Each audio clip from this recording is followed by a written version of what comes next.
네, 안녕하세요. 트리즈 포럼 1월 달 두 번째 내용으로 K-트리즈에 대해서 같이 한번 공유를 하려고 합니다. 그래서 지금 대한민국에 트리즈가 도입된 지 한 25년 정도 됐어요. 그죠? 예. 그리고 트리즈 협회가 설립된 지가 20년이 됐습니다. 이제. 2002년도에 설립됐는데, 그래서 트리즈가 원래 처음에 러시아에서 원리가 개발되고 난 다음에 90년대 넘어가면서 미국으로 엄청 발전하였고 2000년대 넘어가면서 전 세계적으로 이제 널리 활용되고 있는 상황이고 우리 대한민국에서 트리즈가 세계적인 측면에서 가장 많이 활용되고 있는 국가라고 할 수 있습니다. 뭐 일본 같은 경우에는 대한민국보다가 더욱더 먼저 도입을 했지만 지금 트리즈를 그렇게 많이 사용하지 않고 있는 상황이죠.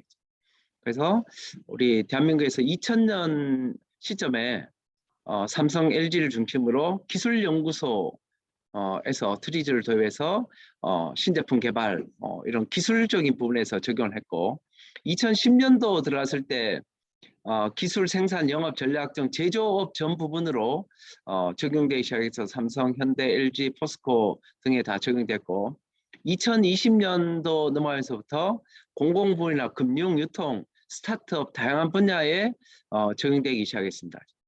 그래서 이렇게 트리즈가 좀 확산되고 있는 시점인데 그래도 트리즈가 좀 어렵다 이렇게 해서 선뜻 적용하기 어려운 부분들도 좀 많이 있는 것 같아요. 이제.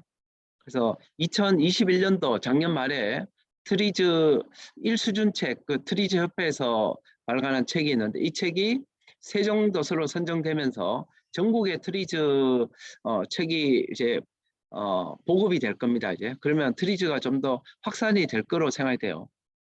그래서 이렇게 확산이 되면 누구나 트리즈를 이해하기 쉽도록 이런 콘텐츠로 뭔가 좀 포지셔닝이 돼야 됨에도 불구하고 또 하나는 트리즈 전문가들이 생각했을 때 고급스러운 트리즈도 필요하다는 거죠.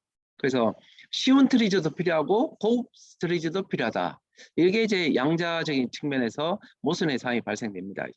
그래서 이걸 또 한편으로 이제 알트슐러도 이런 고민을 하지 않았을까 제가 연구를 해보니까 알트슐러가 1977년을 기점으로 해서 누구나 쉽게 하던 표준 문제라고 합니다. 누구나 어떤 트리즈 방법을 적용하면 문제가 해결되는 거 이제 표준 문제를 적용하는 그러면 일대는 좀 쉬운 문제겠죠, 그죠? 문제 자체도 쉬운 문제예요. 표준 문제 하고 비표준 문제를 구분하기 시작했어요 이제. 그래서 1975년도, 77년도 사이에 표준 문제는 그 이전에서 있었던 해결 방법이고 77년도부터는 알트슐러가 비표준 문제에 관심을 갖기 시작했어요. 표준 문제는 관심을 별로 안 가지게 된 거죠. 그래서 표준 문제라는 것은 가장 쉽게 해결할 수 있는 것이 40가지 발명 원리를 이용해서 모순 매트릭스를 이용하는 거예요. 이거는 그냥 정해진 문제에서 정해진 답을 찾아내는 방법이에요. 그래서 알트슐러가 초기에 1970년 초 1971년도 2년도 이때까지만 해도 모순 매트릭스를 적극 사용하라고 권장을 했습니다. 이제 근데 77년도 이후에 가서 비표준 문제로 해결하는 아리즈를 고급스럽게 개발했어요. 이때부터는 문제도 어려운 문제를 아리즈로 해결해라 이런 얘기를 하면서 알트슐러 자체도 어려운 문제에 관심을 갖기 시작했습니다. 그러면 이게 표준 문제와 비표준 문제 사이에 그러면 야 이것도 아니고 저것도 아니고 중간에 나타난 문제도 있겠죠. 이런 문제는 76가지 표준해를 사용하는 것이 바람직하다고 생각합니다. 그래서 알트슐러의 트리즈를 연구한 기점으로 봐도 1977년도가 기준이 됩니다. 우리 트리즈를 정말로 연구해서 많이 활용하는 분들도 보면 처음에는 표준 문제를 가지고 고민했겠죠. 그죠? 어느 순간인가 내가 트리즈를 공부를 많이 하다 보니까 좀 더 어려운 문제, 비표준 문제로 가면서 전문가의 길로 가려는 거죠. 그래서 비표준 문제를 해결하는 것이 트리즈 전문가의 위상을 올리는 방법이기 때문에 그래서 쉬운 콘텐츠와 아주 고급스러운 콘텐츠 이렇게 구분하는 것이 바람직할 거라고 생각됩니다. 그래서 트리즈를 사용하는 다양한 고객들을 직접 만나보고 현장 직원부터 시작해서 기업의 대표, 공직에 있는 고위직 공무원들하고의 만남을 통해서 실제 어떻게 생각하느냐, 그리고 또 최근 K 문화가 아주 그냥 전 세계적으로 활성화되고 있는 시점에 한국적인 트리즈를 보고 확산할 필요를 느껴서 오늘 K 트리즈를 개발해서 소개를 하려고 합니다. 앞으로 K 트리즈가 좀 나름대로 우리 트리즈를 좋아하는 분들이 좀 정리해서 이렇게 생각하면서 가는 것도 좋지 않을까 생각해서 오늘 제가 이렇게 소개를 하려고 합니다. 자, 그러면 K-트리즈에 대해서 트리즈를 많이 들어보셨으니까 K-트리즈 모델은 1단계, 2단계, 3단계로 이렇게 한번 분류를 해봤어요. 이제 1단계는 현실적인 모순을 해결하는 겁니다. 이제 어떤 시스템이 있기 때문에 유용한 작용이 있고 유해한 작용이 있습니다. 이제 그냥 단순하게 현재 어떤 문제가 있다. 그럼 보이는 문제를 해결하는 방법 1단계 그냥 아주 쉽게 적용을 하는 거죠. 그 다음에 2단계 들어가면 보이지 않는 문제를 찾는 거죠. 이제 1차적으로 이제 문제를 나타내는 것을 이렇게 봤을 때 이게 글자가 K자하고 비슷하게 생겼잖아요. 그래서 K 모델로 이렇게 생각을 합니다. 이제 K자를 생각하자. 그래서 2단계 들어가면 이 K가 입체적으로 만들어집니다. 입체적이 되면 앞에 보이는 것은 보이는 문제인데 뒤에 보이지 않는 문제가 있어요. 이제 그래서 보이는 문제는 이렇게 플러스로 표시를 하고 보이지 않는 문제는 이 뒷면에 있기 때문에 마이너스로 표시를 해서 우리 트리즈에서는 이 보이는 것을 기술적 모순으로 표현하고 보이지 않는 부분들을 물리적 모순으로 표현한다. 그럼 어떤 시스템이 있어야 된다. 그러면 보이는 거죠.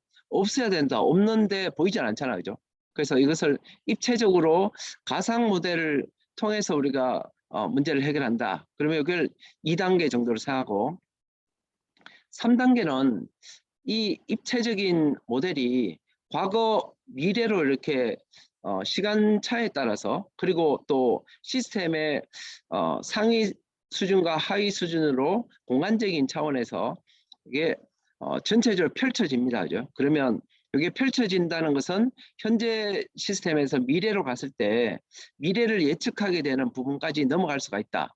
그래서 이것을 이러면서 이제 1차 넘어갈 때는 현실적인 모순 해결, 2차로 넘어갈 때는 가상적인 모순 해결, 3차로 넘어갈 때는 이상적인 모순 해결, 이렇게 좀 단계적으로 분류를 했는데, 그러면 이 1차적으로 현실 모순 해결하는 것은 누구나 그냥 가장 쉽게 해결할 수 있는 방법으로 볼 수가 있고, 이렇게 3단계 이상적인 모순 해결로 간다면 여기 나름대로 시나리오나 미래 예측이나 이런 부분을 깊게 들어가기 때문에 트리즈의 고급스러운 전문가분들이 트리즈를 적용해서 새로운 신제품을 개발하는데 이런데 도움이 되지 않을까 이런 생각이 듭니다. 이제 그래서 아주 쉬운 방법에서부터 어려운 방법까지 종합적으로 한번 이 K를 통해 가지고 만들어보고 그 문제 상황이 쉬운 문제인데 아주 어렵게 풀 수는 없잖아요. 그죠? 어렵게 풀 이유도 없고 그 쉬운 문제는 쉽게 풀고 어려운 문제는 어렵게 풀고 그래서 그 부분들을 판단하는 것이 이제 트리즈 전문가고 초보자 입장에서는 그냥 눈에 보이는 문제부터 시작하는 것이 바람직하지 않을까 이런 생각이 듭니다. 자, 그러면 K-트리즈 모델의 1단계 눈에 보이는 문제가 있어요. 눈에 보이는 문제는 맨 처음에 쉽게는 기술 시스템이 보인다 그러죠. 기술 시스템을 가지고 우리가 유용한 작용이 이루어지는 것을 파란색으로 유해한 작용이 이루어지는 빨간색으로 표현했어요. 그러면 유용한 작용이 이루어지는 것을 우리가 기술 시스템과 유효한 작용이 이루어지는 관계를 우리는 물질장 분석을 통해서 분석을 할 수가 있습니다. 그죠? 그리고 이걸 더 강화해야 될 부분이 있고 유해한 부분이 생기는 것은 보이는 부분의 유해한 부분은 RCA라는 원인 분석 방법을 통해 가지고 원인을 찾아낼 수 있습니다. 그 원인을 제거하면 없어지겠죠, 그죠? 그리고 트리즈를 이제 하신 분들은 요 두 개의 유용한 작용과 유해한 작용 간의 관계에서 발명 원리를 활용해서 해결책을 찾아내면 되겠죠, 그죠? 이때 발명 원리를 찾아낼 때 우리가 이상성이라는 IFR이라고 볼 수 있는데 IFR1을 이때 적용한다라고 볼 수 있어요. 그래서 이 K-트리즈 적용하는 것은 초보자들이 그냥 어떻게 적용하나요? 뭐 이런 얘기를 들었을 때 너무 어렵다. 그래서 그냥 아주 쉽게 모이자라고 하나의 방법을 정했습니다. 이제 모이자는 모순을 찾고 이상성을 설정하고 자원을 활용하는 방법입니다. 순서대로 이렇게 모이자, 트리자로 모이자 이런 얘기를 하면 됩니다. 그죠? 그래서 오늘 이렇게 들으면 트리자로 모이자 하면 모이자에 대해서 그냥 우리가 얘기 안 해도 다음에 기억이 잘 날 겁니다. 그죠? 그 트리즈 하면 1차 모여가지고 모순을 찾는 거예요. 이제 모순 이제 좋아지는 기능이 있고 안 좋아지는 기능이 있다. 뭐 좋아지는 게 있고 안 좋아지는 게 있다. 유해한 게 있고 유익한 게 있다. 뭐 이렇게 두 가지가 서로 상충되는 거, 대립되는 거, 뭐 어떤 형태든지 좋습니다. 그죠? 그 모순을 찾아요. 이제 모순 찾고 이상적인 부분을 찾는다. 이상적인 부분은 IFR1이라는 것이 해로운 것이 뭐 생김에도 불구하고 이 해로운 것이 생기지 않으면서 그 다음에 이 유익한 것이 더욱더 증가되는 이런 기술 시스템을 만드는 것이 이상적인 겁니다. 그죠? 그리고 마지막으로는 자원을 활용하는 거 이제. 야, 자원이 정말로 뭐 시간 자원, 공간 자원, 물질 자원, 장 자원, 지식 자원 이 40가지 원리는 지식 자원이에요. 이제 지식 자원 말고 과학적인 원리에 대한 자원들도 많이 있습니다. 그죠? 이런 자원들을 어떻게 할 거냐? 복합적으로 쓴다라고 볼 수 있습니다. 그죠? 자, 예를 들면 제가 이제 자동차 부품을 생산하는 프레스 금형 공장에서 철판을 잘라요. 철판 자르면 종이 자를 때 거스름이 생기듯이 철판에 거스름이가 발생되는 문제가 생겼어요. 그럼 모순을 찾는 거죠. 이제 유용한 작용, 철판 자르는 작용이 유용한 작용이고 유해한 작용, 거스름이가 발생돼서 손을 다치고 뭐 이렇게 해요. 이제 이것을 좀 더 우리가 추상화라는 개념을 통해 가지고 알트슐러가 이미 정리해놓은 표준적인 문제, 그래서 표준 문제가 되는 거죠. 이제 6번 정지한 물체의 면적이 유용한 작용이고 유해한 작용은 31번 해로운 부작용으로 추상화할 수가 있습니다. 그래서 이것을 K로 이렇게 그려보면 프레스 금형을 사용했을 때 철판 자르는 유해한 기능이 있는 반면에 거스름이가 발생하는 유해한 기능이 생긴다. 이것을 가장 쉽게 적용한다는 것은 이상적인 모습을 우리가 머릿속에 생각을 한다는 거죠. 이제 이상적인 모습은 유해한 게 없는 거죠. 그래서 거스러미를 발생하지 않으면서 철판을 자르는 프레스 금형을 개발하는 것이 목표가 되는 거죠. 이게 이제 이상적인 모습입니다. 그죠? 이런 이상적인 모습을 그림으로 그리거나 나름대로 서로 소통을 해서 방향을 정하고 그러면 자원을 활용하는데 여기서는 40가지 원리의 자원을 활용하자. 그래서 모순 매트릭스를 사용해서 22번, 1번, 40번의 원리를 쓰면 이 거스러미가 전화위복인 상태에서는 적용하기 어렵기 때문에 일단 보류하고 분할을 하는 철판 자를 때 금의 번지, 금형을 생각하면 그냥 기본적으로 번지, 다이, 철판 이 세 가지가 구성 요소이기 때문에 요 사이에 간격을 좀 어떻게 분할할 거냐 이걸 좀 더 이제 트리즈로 보면 이 분할을 하자 이런 아이디어가 나오면 됩니다. 그죠? 이걸 나중에 뭐 금형의 고급적인 기술자 들어가면 클리어런스를 어떻게 조정할 거냐 이런 부분이 나오는데 그거 몰라도 해결 아이디어가 나올 수 있다 이죠. 그래서 전문가가 아니라도 해결 아이디어가 나올 수 있는 방법을 찾는 것이 표준 문제 해결 방법입니다. 그죠? 그래서 아주 비표준 문제로 고급스럽게 하는 이렇게 해도 안 될 때 그런 비표준 문제가 되기 때문에 고급스럽게 전문가들이 문제를 풀지만 우리는 1차적인 관점에서는 이 분야의 지식이 없는 사람이 그냥 이 모순 매트릭스로 아이디어가 탁 나온 걸 보고 한번 내보자 이런 거죠. 그래서 복합 재료 만드는데 우리가 그냥 일반적으로 하는 것이 열 처리하는 것 대부분 다 알기 때문에 이렇게 하면은 해결이 된다. 실제로 이제 이런 부분들은 제가 현장에서 프레스 금형의 번지 다이 철판의 간격을 조절하는 방법과 금형 재료를 열 처리하는 방법을 통해서 현장에서 해결해서 이 부분을 실제로 이제 적용하게 되었습니다. 자, 또 가장 쉬운 방법이 있어요. 이런 부분들은 현장의 작업자들이 같이 얘기하면 아이디어를 그냥 트리즈 잘 모르는 사람들의 아이디어를 같이 낼 수가 있습니다. 그럼 두 번째, FDM 3D 프린트를 사용해서 플라스틱 재료를 적층 가공하고 있는데 이 베드에서 적층 가공된 가공물이 잘 떨어지지 않는 거예요. 이제. 그래서 유용한 작용은 재료를 적층 강화하는 거고, 유해한 작용은 균열이 만들어지는 거죠. 자꾸 부서지고 뭐 이런 일이 생기는 거지. 이것을 K 모델로 적용해 보면 FDM 3D 프린터를 사용하면 재료를 적층하는 유용한 작용이 있는데 균열이 만들어지더라. 그래서 이것을 이상적인 설정으로 우리가 말을 만드는데, 이 이상적인 거라서 어쩌면 거꾸로 생각하는 겁니다. 그죠? 여기서 K 글자를 그릴 때 얘를 먼저 그리고 두 번째 그리고 세 번째 그리잖아요. 그래서 일반적인 사고의 패턴은 FD 3D 프린터를 사용하는 거 K 먼저 그리고 위에 거 그리고 밑에 거 그리는데, 우리가 이상적이라는 것은 거꾸로 간다 이죠. 그래서 균열을 만들지 않으면서 재료를 적층 가공하는 FDM 3D 프린터를 개발하자. 이게 이제 이상성이에요. 이제 그 이상성은 거꾸로 간다. 창의성의 가장 핵심적인 부분은 거꾸로 생각하기입니다. 그죠? 그래서 K를 쓸 때 순차대로 쓰는 거에 역으로 쓴다 하면 모두가 이해가 될 겁니다. 그죠? 그래서 이것을 자원으로 모수 매트릭을 사용하면 2번, 10번, 19번, 30번이 나옵니다. 이제. 그러면 가공된 플라스틱 가공물을 배드에서 쉽게 분리되도록 가이드를 만들자. 그럼 가이드를 만들어서 추출하면 되는 거 아니냐. 그래서 이게 벌써 몇 년 전에 제가 아이디어를 내서 이걸 스타트업에서 한번 적용해 보니까 상당히 좀 효과가 있었어요. 10번 선행 조치. 베드 위에서 플라스틱 가공물이 쉽게 적용되도록 미리 베드 코팅을 해놓으면 좋겠다. 베드 코팅을 하니까 분리가 가공되는 중에 분리되는 현상도 좀 생겨서 이 부분은 조금 보류를 해놨습니다.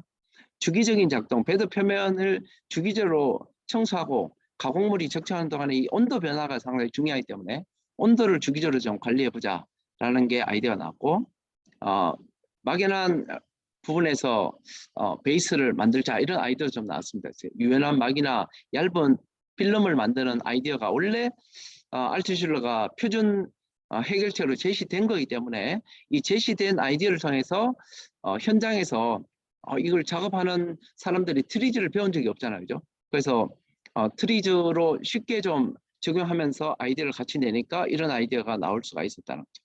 그래서 실제로 베드 표면의 온도를 주기적으로 좀 관리하고 가공물 바닥에 베이스를 만들어서 해결하니까 좀 쉽게 적용이 됐다. 이런 부분들은 표준 문제라는 것은 내가 전문가가 아니라도 누구나가 그냥 트리즈의 방법대로 아이디어를 내면 다 아이디어를 낼 수 있는 정도의 문제, 아주 어려운 문제가 아니죠. 그죠? 가장 일반적인 문제를 해결할 때는 정말로 좋은 아이디어 같아요. 이제 그 다음에 두 번째 모델로 들어가면 좀 어려운 문제가 되겠죠. 그러면 내가 눈에 보이는데 잘 해결하기 어렵기 때문에 눈에 보이지 않는 부분들을 연구해 보자 이런 거죠. 이런 것이 이제 과학적인 방법이 과학적인 사고에서 Y를 찾아내는 거죠. 야, 왜 이럴까를 더 고민해 보면 보이는 부분과 보이지 않는 부분을 생각하게 됩니다. 그죠? 그래서 과학적인 뭐 원리나 아니면 과학에 대한 관심이 있는 분들은 여기에 관심이 많습니다. 그죠? 그래서 이것을 해결하는 방법은 분리의 원리가 있고, 아까 물질장 분석만 통해서 하는데 이런 부분들의 패턴을 76가지 표준해를 만들었고, 그리고 아까 원인을 분석하는 과정에서 눈에 보이는 것은 RCA라는 기법을 썼지만 이 눈에 보이고 보이지 않는 부분을 복합적으로 나타내는 기법이 케카 분석이라는 방법이 있습니다. 그래서 케카 분석을 통해 가지고 좀 더 근원을 찾아가는 노력을 할 수가 있습니다. 그리고 이때에 들어가면 이제 기능 분석이란 걸 할 수가 있고 IFR2를 이제 적용할 수가 있다고 볼 수 있습니다.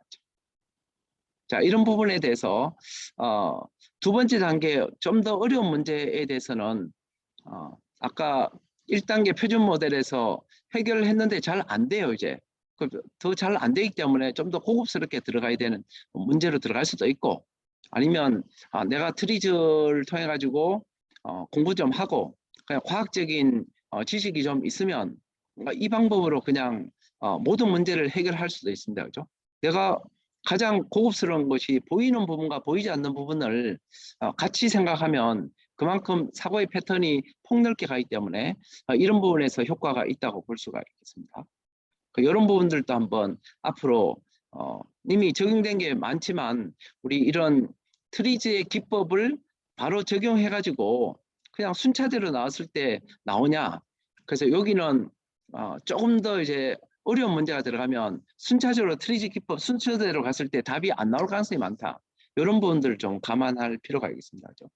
그리고 마지막으로는 아주 어려운 문제, 현재 문제가 아니라 과거에 20년 전, 30년 전에 해결하지 못했던 문제, 그리고 앞으로 1년, 5년, 10년 뒤의 문제를 어떻게 해결할 것이냐, 이런 부분의 문제를 해결할 때는 표준적인 방법으로 해결책이 없습니다. 이제 제가 어떤 기업에 거의 한 20년 이상 된 문제가 있는데, 이거는 아무도 해결책을 생각하지 못했고 해결한다는 것 자체가 이제 없었기 때문에, 과거에 지금 현재 있었던 식스마 뭐 여러 가지 트리즈 방법을 다 적용해 봤는데 방법이 없다고 해서 새롭게 한번 적용해서 해결한 적도 있어요. 이런 부분은 사람들이 다 안 된다고 생각했을 때 어떻게 그 안 된다는 생각을 끄집어낼 거냐, 그리고 미래에 일어난 일들을, 일어날 일을 우리는 가설을 세우잖아요. 이제 가설을 세워서 넘어갈 거냐, 그러면 미래에 일어날 일을 찾아가는 것은 거의 이제 경제학에서 아니면 심리학에서 각각의 다른 과학 분야에서 이루어지는 일이기 때문에 우리 트리즈에서도 이걸 적용해서 갈 수 있습니다. 이때는 마지막으로 이 자원 분석을 많이 씁니다. 자원 분석이, 자원이 시간, 공간, 물질, 장, 그 다음에 정보, 기능, 그리고 사람 자원도 있고 돈 자원도 있습니다. 그죠? 모든 자원을 다 활용해서 쓰는 방법이 됩니다. 그럼 과거에 막혀있는 일들도 많이 있고, 그 다음에 미래로 넘어갈 땐 진화의 법칙이라는 걸 쓰죠. 앞으로 어떻게 진화해야 될 거냐, 진화의 패턴을 분석해서 가는 방법도 있는데, 아직 이런 진화의 패턴으로 미래를 예측해서 분석하는 방법들을 많이 활용하고 있지 않습니다. 그죠? 저도 이제 이 진화의 법칙을 가장 많이 활용하는 옛날에 크레엑스라는 트리즈 전문 회사에 직접 가서 진화의 방법들을 배워왔는데, 써먹으려니까 한국에서 미래를 예측하려고 하는 기업들이 별로 없어가지고 실제로 이제 쓰기가 어려웠는데, 지금 예를 들면 이런 트리즈의 진화의 법칙으로 미래를 예측해서 적용하고 있는 데는 거의 삼성밖에 없습니다. 그죠? 다른 부분에서는 거의 적용하고 있는 부분들이 제가 본 적이 없기 때문에 이런 부분들이 정말 트리즈 방법이 좋은데 쓰기가 좀 쉽지 않아서 그렇습니다. 이건 전문가의 역할입니다. 그죠? 그럼 미국에서는 지금 자동차 개발하는 데 있어서의 진화의 법칙을 활용하고 있습니다. 이제. 그리고 이런 방법들이 종합적으로 들어가 있는 것이 아리즈입니다. 이제 아리즈는 비표준 문제를 해결하는 방법이기 때문에 아리즈를 통해서 표준 문제를 해결하려고 하면 아리즈를 이 아리즈에 대한 뭐 무용론 이런 얘기를 많이 합니다. 아리즈는 절대로 기존에 풀지 못하는 정말 난제를 해결하는 방법입니다. 그죠? 그래서 아리즈를 통해 가지고 기존에 문제를 푸는데 아리즈 적용 안 되더라, 이런 얘기 하지 마시고, 아리즈는 정말 풀기 어려운 문제, 이런 것을 푸는 방법이다, 이렇게 생각하고, 여기에는 이런 자원 분석의 복합적인 부분과 진화의 법칙, 다양한 기법들이 숨겨져 있다, 이렇게 보시면 됩니다. 그래서 이런 방법을 제가 이렇게 K-TG를 한번 정리해서 여기에 한국적인 문화, 한국 사람들의 사고 패턴, 심리, 이 부분들을 좀 포함을 해서 좀 더 발전시켜 나가려고 합니다. 그럼 오늘 뭐 1월 포럼에서 트리즈에 대한 나름대로 정리를 해서 요즘 K 문화가 좀 활성화되고 있으니까 이 K 모델로 새로운 이제 결과물들을 만들어 가지고 이제 좀 트리즈를 수출하는 뭐 이런 분, 해외에 가서 트리즈를 할 수 있는 이런 부분들도 좀 생기면, 그러면 이제 K 트리즈가 확산되는 이런 문화도 만들면 도움이 되지 않을까 하는 생각에서 한번 발표를 해봤습니다. 자, 그러면 구정 잘 보내시고 다음 모임에서 또 뵙도록 하겠습니다. 네, 수고하셨습니다.